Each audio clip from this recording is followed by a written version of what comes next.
Fala heróis e heroínas aqui do canal, sejam bem-vindos. Hoje eu decidi fazer um vídeo para responder a pergunta, de uma seguidora minha lá no Instagram. Ela perguntou para mim, olha, vou mostrar aqui, você se considera uma pessoa feliz? Essa foi a pergunta que eu respondi lá no Instagram. Eu fiz alguns stories para compartilhar, mas eu queria trazer para vocês uma coisa mais profunda, mais o meu ponto de vista do que eu acredito que é felicidade, contar algumas histórias que eu vivenciei na minha vida aqui e me fizeram refletir sobre o que é felicidade de verdade, até porque em alguns podcasts que eu já participei, eu fui considerado o cara que traz a felicidade. No meu livro, quando as pessoas leem, Quem Agradece Não Reclama, eu sou meio que o embaixador da felicidade, sou um cara sempre de alto astral, olha a vida melhorando. Queria trazer isso para vocês também. Por que eu tenho essa percepção de vida? Se sempre foi assim? E como que você pode colocar isso em prática? Bem, vamos lá. Eu realmente tenho um pai que sempre falou para mim uma frase muito legal. Ele falava assim, a vida é bela, filho, a vida é bela. E basicamente isso é como eu levei a vida.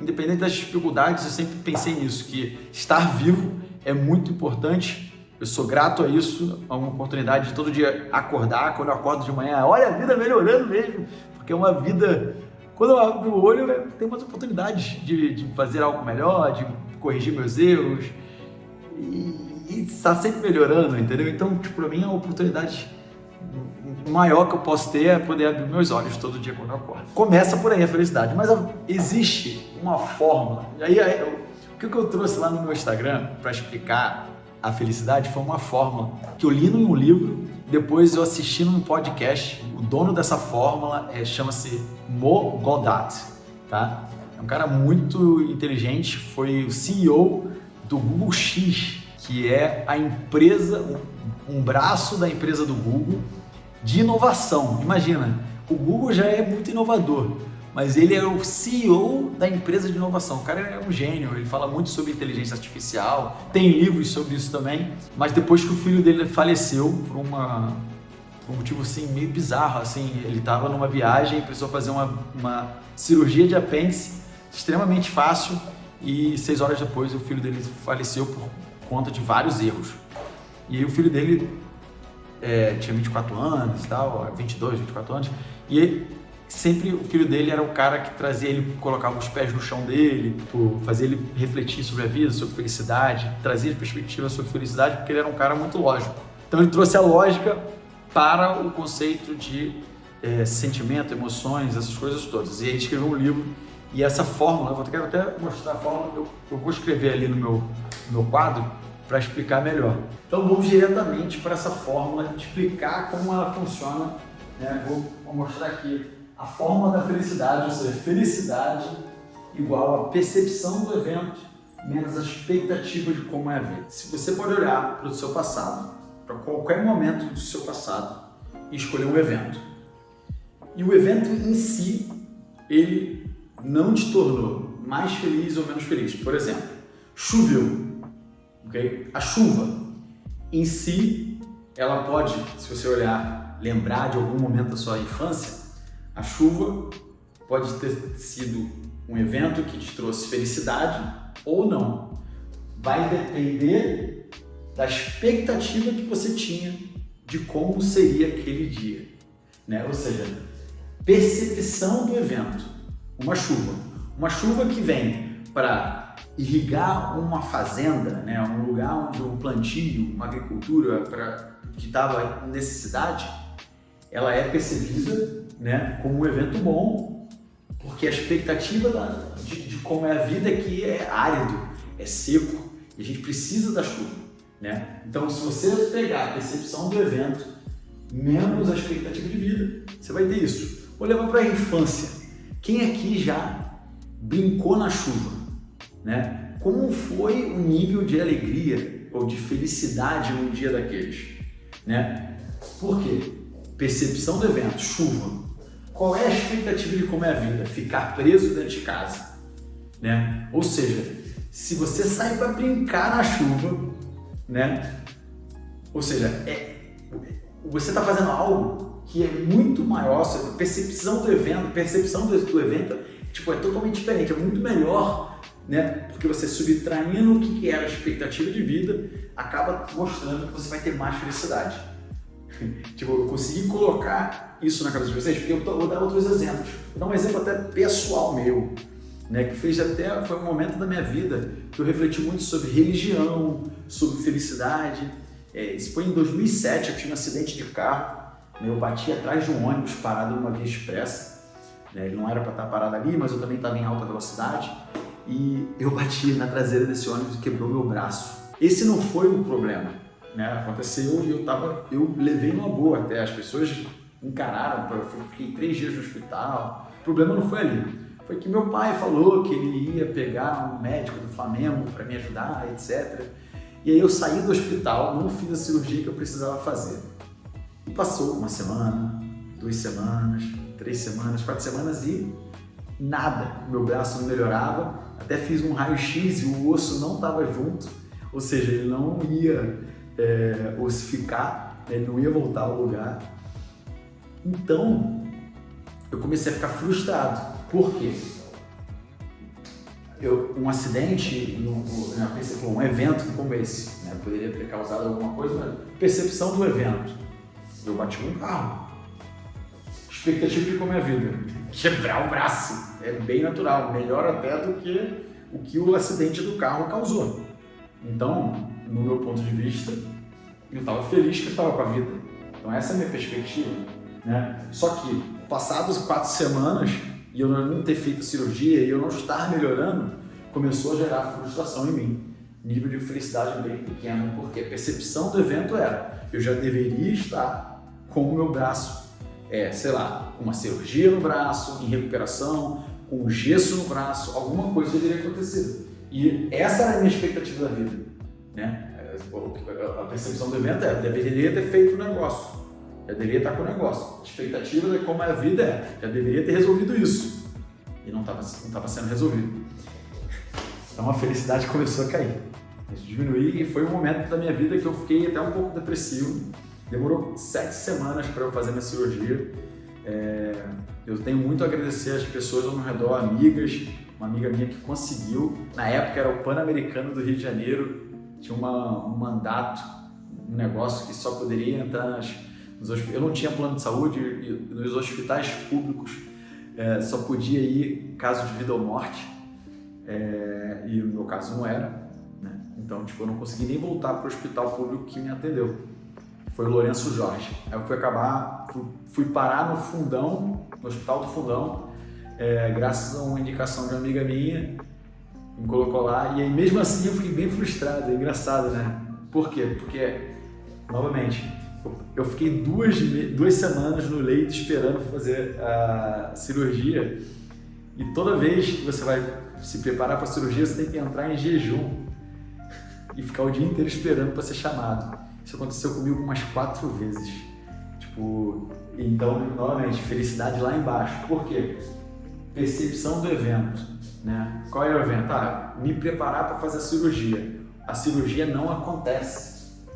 Logo, desce o nível de felicidade. Eu tenho outros exemplos. Ele fala que, por exemplo, você tem um brigo com o seu namorado na sexta-feira, né? Uma discussão, né? Uma discussão com o seu namorado na sexta-feira. Como você percebe esse evento, né? A percepção do evento, por exemplo, o evento foi a briga. A percepção do evento é: ele não me ama. Né? E qual é a expectativa da sua vida? Como é a vida? Ele me amar. Então, a percepção do evento e como você analisou aquilo, ou seja, ele não me ama, menos o fato que ele deveria me amar, torna você infeliz. Para mim, eu sei que nem todo mundo vai entender dessa forma, mas eu acredito muito que essa é uma maneira para você olhar para a felicidade diferente de como as pessoas naturalmente olham para a felicidade, né? Como que as pessoas olham para a felicidade? De vez em quando com materialismo, posse, né? O que elas têm, se elas são melhores que os outros, elas se comparam com outras pessoas, se elas estão fazendo coisas. Normalmente, a felicidade pode ser traduzida dessa forma, né? Por exemplo, tem muita gente que tem posse de coisas, mas não está feliz. Por quê? Porque tem qual é a expectativa de como é a vida dela? Ah, ela é rica, né? Qual é a percepção do evento? Como que causa, como que ela percebe aquele momento que ela está vivendo? Ah, deveria ser melhor, deveria ser... Ela não consegue ter tanta felicidade. Então isso aqui é um elemento que tem que ser estudado, não é uma coisa assim... eu gosto de simplificar com essas lógicas e quando eu assisto alguém como o Mo Gaudat, que explica com tanta facilidade alguns conceitos emocionais, eu acabo me apegando e, para mim, fica bem mais fácil de até eu viver a minha própria vida. Por quê? Porque eu tenho uma lógica enorme de como a vida deve ser. Eu tenho uma percepção, né, de que, tipo, a gente tem que ser grato demais, tanto que eu escrevi o livro Quem Agradece Não Reclama, sobre a gente sempre mudar a perspectiva. Por isso que eu faço jejum intermitente durante 5 dias e quero fazer 7 dias. Eu acho importante a gente abdicar de certos confortos, uma vez por ano. Eu queria falar que a vida, né, a vida ela é um piscar dos olhos, né? Tipo assim, as coisas podem mudar muito rápido. E a felicidade independe de muita... É foda, né? Eu espero que a vida foi sempre generosa comigo. Nem sei como que eu estou trazendo isso para o vídeo para vocês, porque a vida sempre foi generosa, né? Não sei, é engraçado, por mais que eu tenha errado inúmeras vezes, por mais que vários acontecimentos aconteceram, tipo, várias coisas ruins aconteceram comigo, já sofri acidente, sofri um soco na cabeça aqui, que fui parar no hospital, tive 33 pontos, fui atropelado por um ônibus durante o carnaval, muitas coisas aconteceram e eu sempre olhei para o lado bom desses acontecimentos. As namoradas já terminaram comigo, já tomei chifre, aconteceu um monte de coisa na minha vida, natural para muitas pessoas, eu não sou perfeito, né? E eu só percebi que cada uma dessas coisas supostamente ruins, né, para mim foram benções, foram momentos de graça, momentos onde, por exemplo, fui atropelado, eu estava numa moto por um ônibus. Eu poderia ficar puto com a vida, etc. Tive uma fratura exposta na perna.